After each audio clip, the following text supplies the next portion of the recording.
Now after 2 days he departed thence and went into Galilee. And Jesus himself testified that a prophet hath no honor in his own country. Then when he was come into Galilee, the Galileans received him, having seen all the things that he did at Jerusalem at the feast, for they also went into the feast.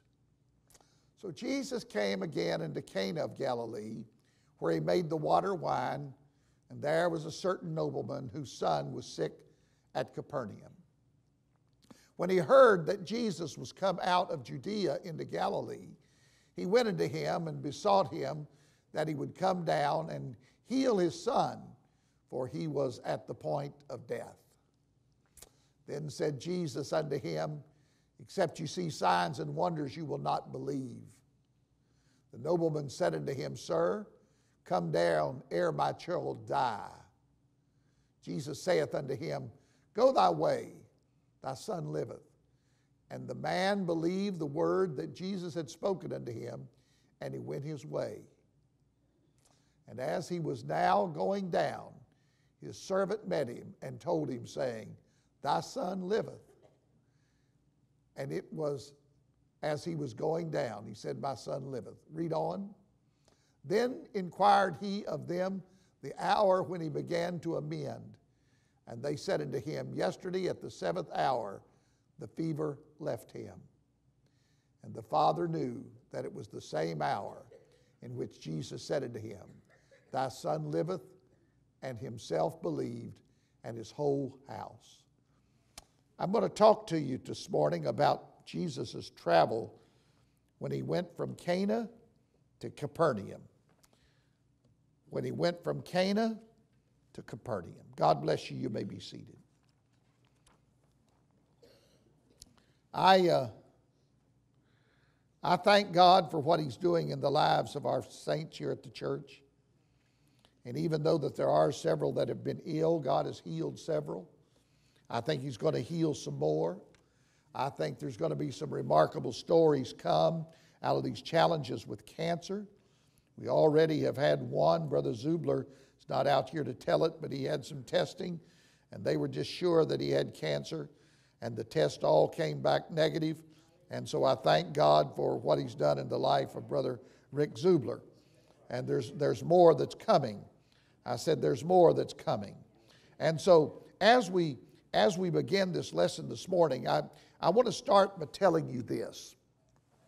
It doesn't matter where you live. It doesn't matter what your background is. It doesn't matter what your position in life is. Jesus Christ sees us as a blank slate. And when he sees us that way, he realizes this: at the mercy of God, the reason he said, Whosoever will, let them come, is because that's exactly what he meant. And this 4th chapter of John is so interesting. In fact, there's other things that's alluded to here. Let me back it up even to John, the 2nd chapter. John, the 2nd chapter, is where Jesus went into the festivities of this great wedding feast. And when he got there, he supplied the fruit of the vine. He supplied the wine. He changed the water into wine. And he did that because that they had run out. And so even if what you have is not sufficient, he has a way of taking what you have and multiplying it and turning it into absolutely what is needed. That's the first thing I want to point out. The next thing I want to point out is in the 3rd chapter of the book of John, he meets a man that is a Sadducee. He's a Pharisee. And this man by the name of Nicodemus, that's a Pharisee, is one of those people that is so holy that he makes sure that he doesn't break any of the law. He is a Pharisee. And being the Pharisee that he is, he stands up and tells Jesus that he knows that he's a teacher, so nobody can not be of God and do the things that you do. And so he wants to know how that he can get in on it. And Jesus tells him, you must be born again. I just want to stop and say this. It doesn't matter how good you think you are. Jesus is still available for you. There are people that think they're too good to come to church. In fact, my dad used to say the hardest people to win to the Lord are those that passively go through life and really don't do anything wrong. They don't think they need God. It's not about what you've done or haven't done. It's about believing in the Lord Jesus Christ, repenting of whatever sins you may have. And the Bible said if a man says that he hadn't sinned, he's lied, so he's on the wrong road already. So you've got to repent for that. But it doesn't matter how good you think you are. And then when he gets to the 4th chapter of the book of John, he starts out with, as far as society is concerned, the lowest of the lowest. First of all, it's a Samaritan that he's dealing with. That's bad. If you're a man Samaritan, that's bad. If you're a woman Samaritan, that's worse, because there was no respect for the female gender during that time. They were all considered less than a right to live and to do. And so she was that. But worse than that, she had multiple divorces, and now she was living common law with some guy, and she said, I don't have a husband. That's when Jesus looked at her and shocked her mind and said, I know. You've had 5, and the one you're living with now belongs to somebody else. But before it is over with, he tells this woman all that she's ever done, and this woman becomes the springboard to a great revival in Samaria, and the whole city of Samaria walks out to them, Roy, and when they get out there, why, here they come. What a great day. In fact, he says to his disciples, lift up your eyes and look on the fields, for they're white to harvest already. What is interesting about that, all Samaritans at that time, and still to this day, identify themselves by dressing in white from head to toe. And when this great crowd was standing out there in front of him, he looks at him as this multitude came, and he said, behold, the fields are white to harvest already. And that this was actually culminated in the book of Acts, the 8th chapter, when Philip went down to Samaria and preached. Jesus had already laid the groundwork, and he went back, and there was a great revival that took place there. Stopping again to tell you something. It doesn't matter how good you think you are. It doesn't matter how bad everybody else thinks you are. Y'all listening to me? It doesn't matter how noble that you, how perfecting that you think you are. But now we've got to a place here where there's a nobleman that's come. When you're talking about a nobleman, we're not sure what rank that he held, but what we do know is this: could have been a Roman, certainly could have been a Gentile, but he has this name, this title of nobleman. And he has heard that Jesus has come to Galilee. And hearing that Jesus has come to Galilee, he's heard of the great miracles that he's done, the water into the wine, and some of the other reports. And in fact, it even talks about him while he is in Nazareth, his hometown. He said he couldn't do many mighty works because of unbelief, but he did do some. And then he testifies this, and he makes this statement, that a prophet is not without honor except in his own country. And so it is now. The real bottom line, everybody say the bottom line. The bottom line is that your Jesus is always attracted by faith. It takes precedent over everything else. I mean, it takes precedent over everything else. When you start believing the Lord Jesus Christ, He has a way of working out things in your life you'll never work out by yourself. A psychiatrist won't work it out. Y'all listen to what I'm telling you? A psychologist won't work it out. The banker won't work it out. Your employer won't work it out. Your mother, your father, your brother, your sister, your husband, your wife, your children, they can't work it out for you. In fact, the Bible says to work out your own soul salvation with fear and trembling. How we doing now? And so you understand that the bottom line of it, it always boils down to faith. And when you understand faith, you got to understand this. Every man is given a measure of faith. A man told me one time, I have no faith. I said, I know you do. He said, how do you know I do? I said, I saw you put it into operation. I asked him then, I said, are you an electrician? He said, no. I said, are you a scientist? He said, no. Are you a physicist? He said, no. I said, would you explain something to me? Since you're not an electrician, you probably don't know how the circuitry in this building works, but you walked over there and flipped a white switch on that wall to make a light come on the ceiling. I said, you know why you did that? It's because you have a measure of faith.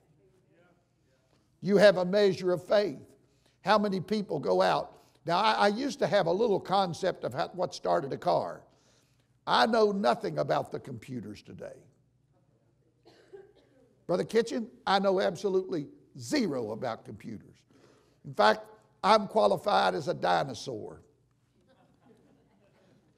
I have managed to get around on a cell phone for a little bit. But other than that, I really don't know much about it. And I used to understand how that a distributor worked in a car.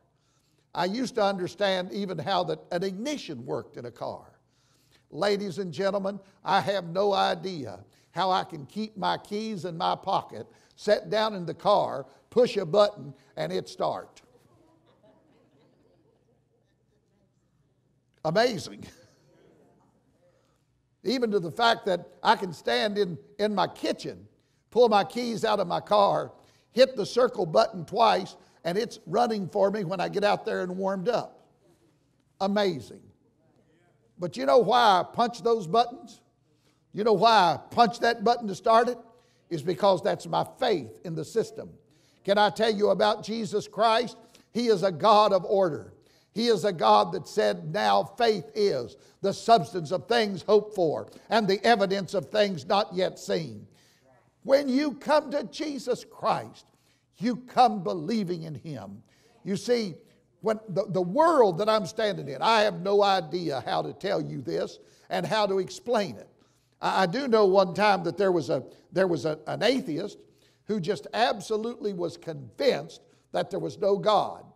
And in his basement, though, because he was an astronomer, he built a working model of the earth and everything that went with it. Excuse me, I got this wrong. The man that was a Christian built this working model of the solar system. The sun turned. All of them was an exact calculation.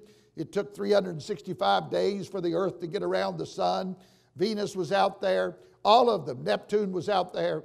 Everything was doing what it was supposed to do. And he had an atheist friend that kept saying, there is no God.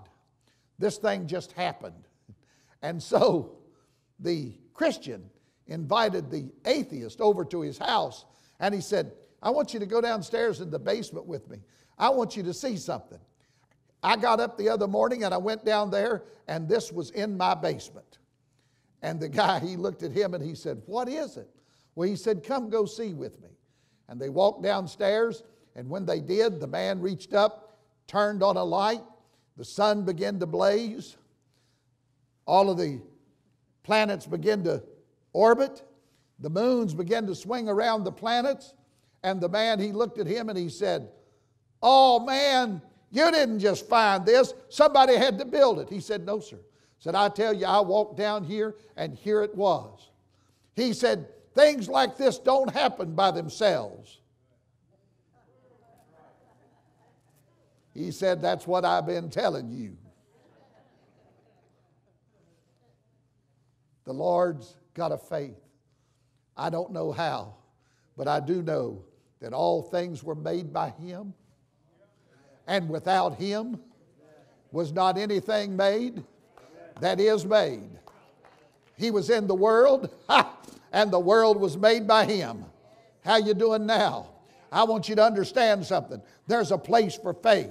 Somebody says, but I have little faith. I want you to know something.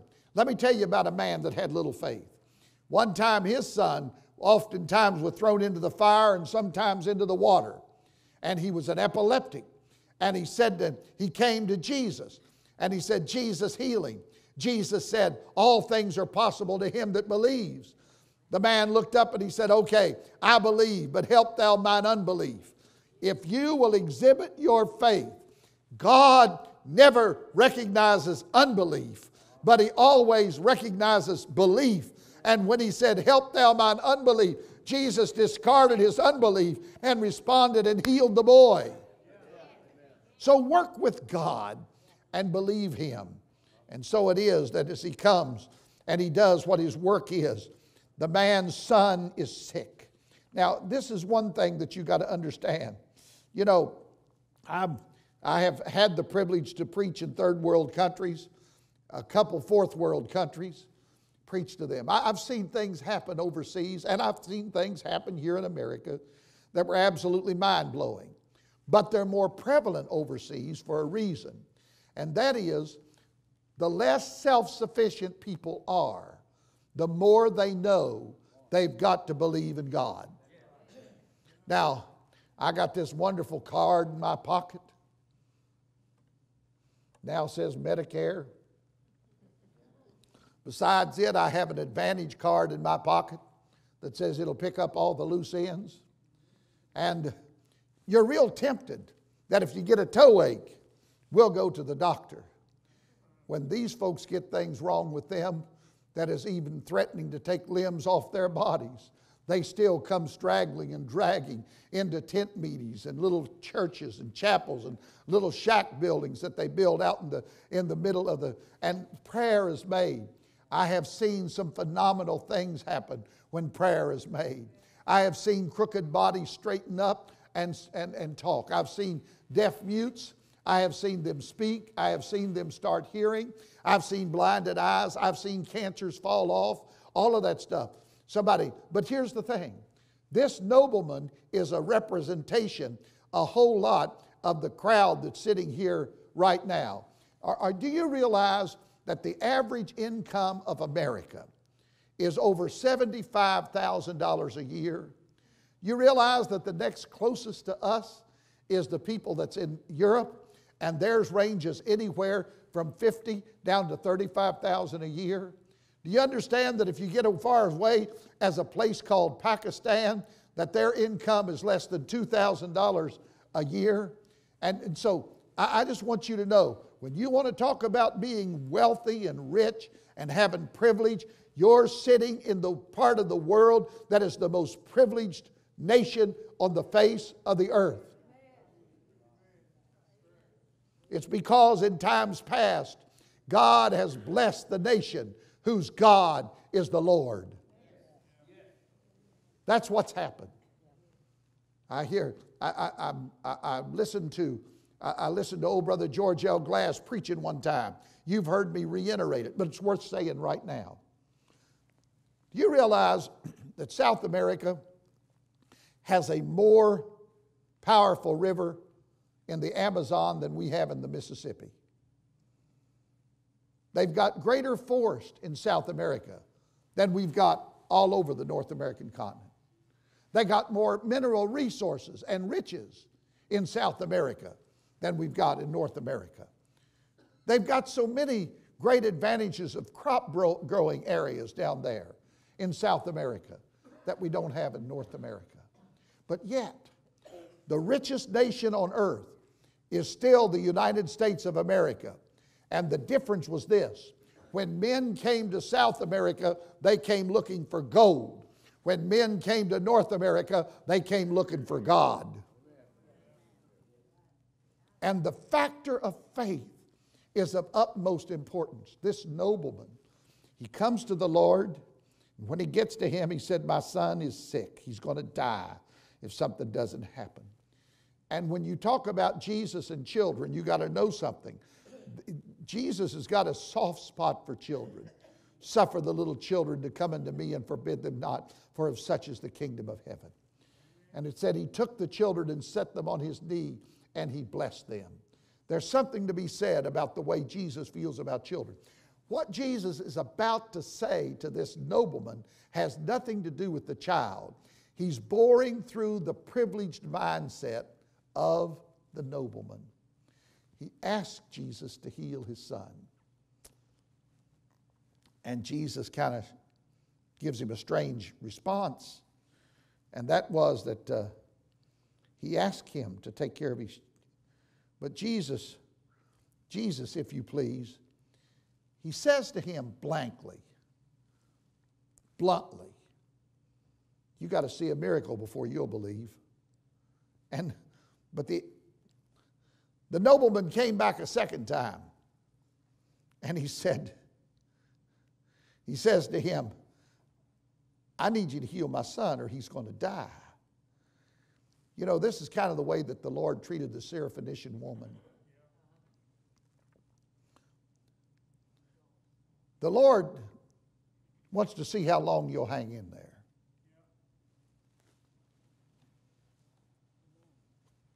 Everybody say, God's not my slave.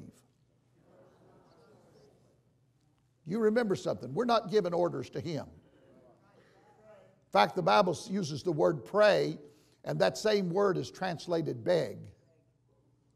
And so we go to see him every now and then. And I don't mind begging. I'm not too proud to beg. Some people are. I had a man just not long ago that was very sick with cancer. He ended up dying. I made 4 special trips to his house. And every trip I made to his house, I asked him, would he please come to church and allow this church to pray for him and anoint him and pray for him. 4 times he said this to me. He said, I'm not interested. Now, less than 2 weeks after the last time he said, I'm not interested, I was preaching his funeral. It wasn't that he didn't like me. It was just that he didn't want to go through the humiliation of feeling like he was asking God to help him. And here's the argument that they give. In fact, this is the argument my brother gave. My brother, I thought the world of him. He was my hero. He could hit a baseball farther. He could throw a pitch faster. He was the best mechanic I knew. My brother was my hero as a kid growing up. But I remember the week of my brother's death. We had taken my mother to CAMC Hospital in Charleston because she has what I inherited from her. That was she suffered from AFib. And 17 times I took my mother to the doctor so that they could give her Valium until her heart stopped. And then when her heart was stopped, they would shock her back to life and put her back in rhythm, put her heart back in rhythm. 17 times.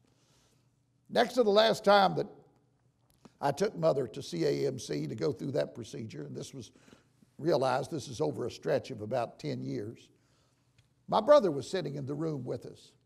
And I got to tell you, when you take your parent to a hospital for them to stop their heart, you don't know whether they're going to come out or not, and it's kind of like taking them to their execution.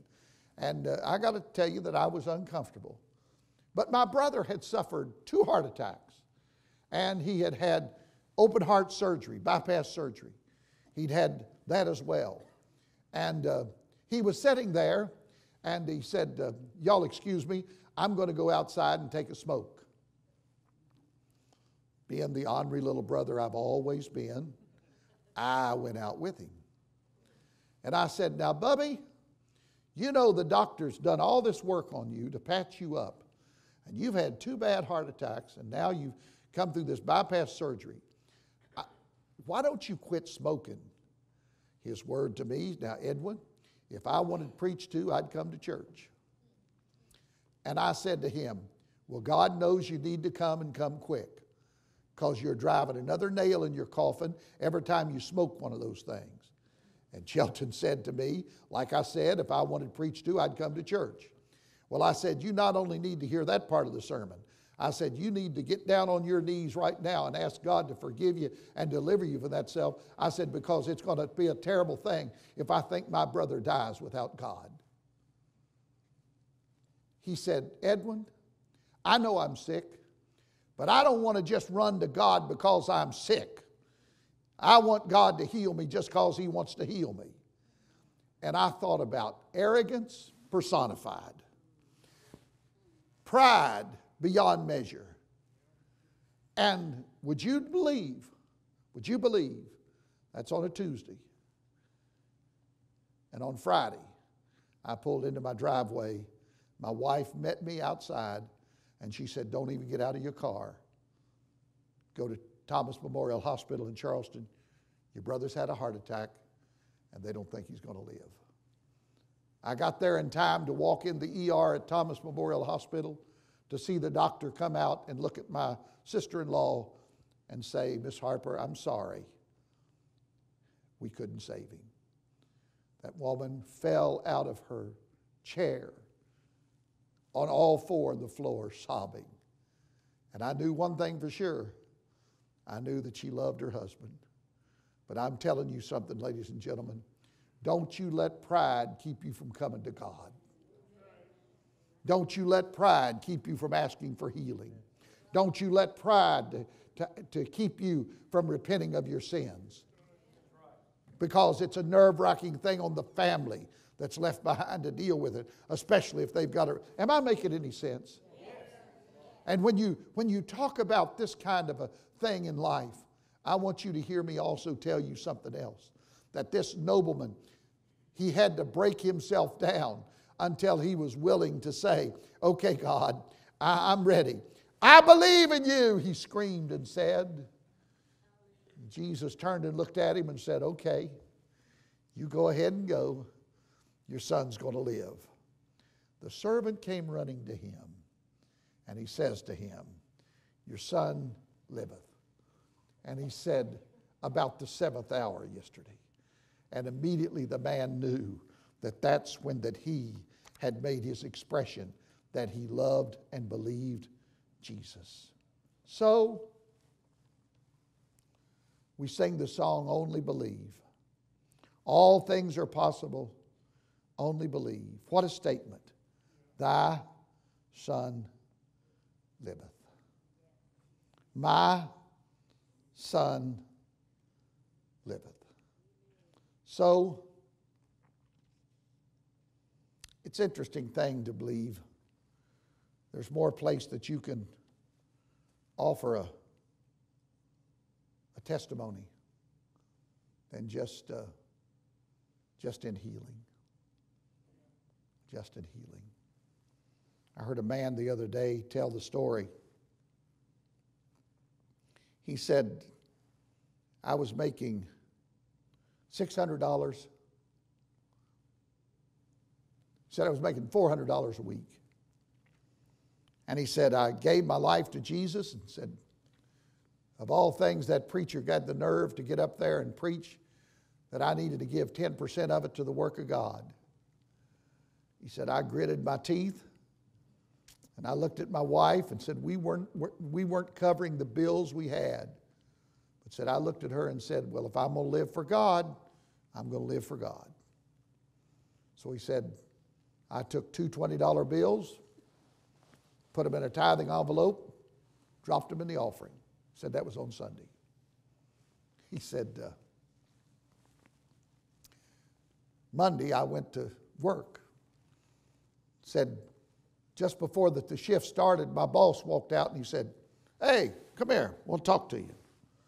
Said I went with him and he looked at me and he said, I'm going to give you a $200 a week raise.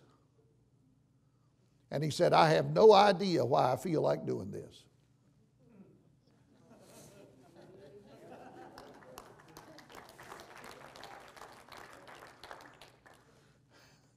I'm trying to tell you something. There's more to it, and I'm not here to take up an offering. I'm just telling you. I just want you to know something. There's more to do with it than you can believe. Today, that man continued to pay his tithes, and he could buy me for what I think I'm worth and sell me for what I'm worth and be really rich. But there's something about faith in God.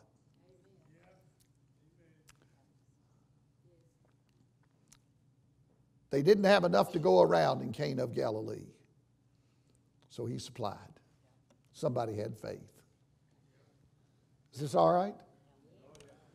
This man was a Pharisee and he thought he was better than everybody else. But he ended up being the one that went with Joseph of Arimathea to beg for the body of Jesus for it to be buried before the resurrection. But he was one of those people who thought he was too holy. And Jesus helped him understand it's about being born again. Here's that woman at the well who many considered lower than low. She couldn't even go to the well when the other women went because they would make fun of her for being a woman of ill repute. And then here's this nobleman. He thought he was too good to have to believe. But it doesn't matter. Whosoever will, let him come. I'm going to say it again. Whosoever will, let him come. Whosoever will, let him come. You're not too good. You're not too bad. You're not too poor. And you're not too noble. So it comes to us today. Whosoever will, let him come. Let's stand together.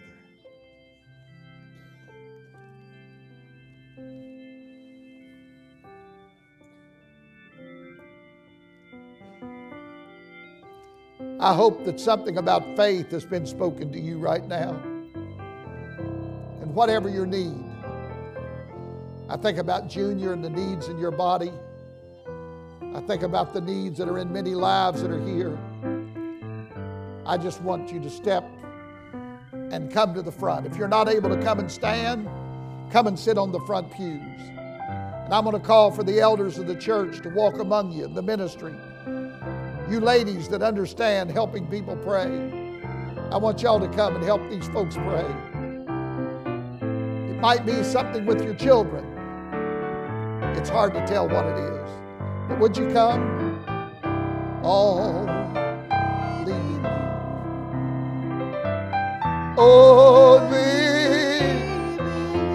That's it. Come on.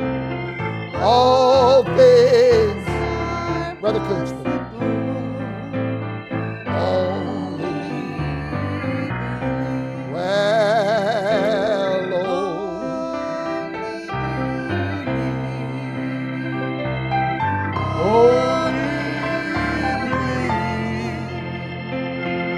All things are possible. That's it. Keep right on coming.